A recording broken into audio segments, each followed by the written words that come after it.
In today's tech video, I'm going to show you how to fix your Disney Plus if it's not working on your Insignia Smart TV.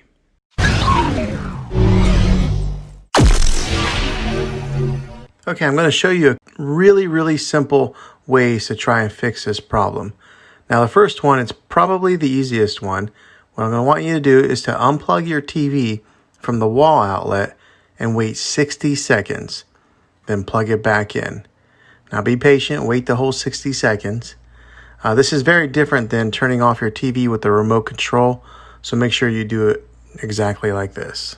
Okay, if that doesn't work, then try this last method. What you're going to want to do is delete the Disney Plus app. So go into your app store or wherever it's at on your TV, delete the app, and then reinstall it again. You'll probably have to log back in with all your credentials, but hopefully this will fix your problem. Well, hopefully this fixed your problem. If it did, go ahead and click a thumbs up on this video. Go ahead and subscribe to my channel. I make tech videos all the time, and I'd love to have you back in the next one. Take care.